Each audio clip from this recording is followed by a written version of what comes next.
আর বন্ধুরা আজকে আমি অফিসের সামনে শুরু করতে চাইছি একটা ব্লগ। এই ব্লগটা অন্যরকম, একটু না অনেকটাই দেখাবো সবাইকে। ব্লগটা হচ্ছে একটা মেয়ের বিদায়। কিছুক্ষণ পর তো আমি যেখানে কাজ করি অর্থাৎ আমার অফিসের সামনে জেলার পাশেই একটা তো বিয়ে বাড়ি হয়েছে। বিয়ে বাড়িতে তো স্বাভাবিক কালকে বিয়ে ছিল আর আজকে মেয়েটা বিদায়, তো সেই জন্য মানে মেয়েটার বিয়ে বিদায়টা হয়ে যাবে। মেয়েটার বিয়ের অনেক কেস রয়েছে, ভিডিওটা করছি। তো আমি বলো না হালকা করে একটু কিছু গল্প করতে, যাই হোক দেখি কখন যেরকম মেয়েটা বিয়ের হয় তো শুনছিলাম, যদিও দেখা যাক। তো এটা কি করে যখন সেই শোনা যাচ্ছে মেয়েটা হয়তো ওই যে জোকারের শব্দ শোনা যাচ্ছে।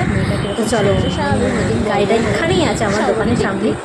দেখি গাড়িটা কোন রকম আছে, দেখতে ইচ্ছা হলো। আমি ওই দোকানটা দেখলাম, ওই দোকানটা আমার অফিসের পাশেই একটা সোনার দোকান রয়েছে।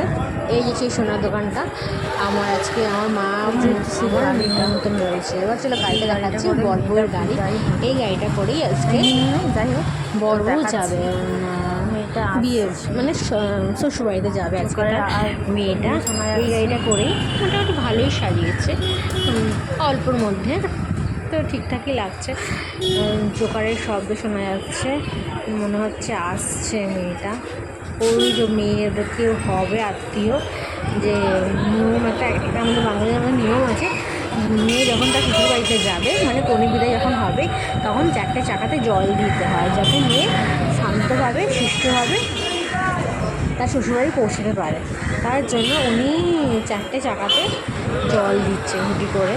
ওই সামনের চাকা দুটো তো হয়ে গেছে জল দেওয়া, এবার হয়তো পেছনের চাকা দুটো দেবে। হ্যাঁ, এবার এই পেছনের চাকা দিচ্ছে, ওদিক থেকে একটু কাদা আছে তাই রাস্তা মানে ঘুরে আসছে। ঘুরে এসে এই যে চাকাটা দেখা যাচ্ছে, এই চাকাটা এই যে ঢাললো, এখন এই জায়গায় ঢালা গেছে। এবার 4টে চাকাতেই জল ঢালা হয়ে গেছে, উনি এবার চলে যাচ্ছে। মেয়ে হয়তো আসছে, শুধু মেয়ে না, মেয়ের সাথে বড় আসছে, নতুন বরবউ আসছে। দেখা যাক, স্বাভাবিক নতুন বরবউ থাকলে একটু সবারই দেখার আগ্রহ থাকে নতুন বর কনেকে, তাই আমার একটু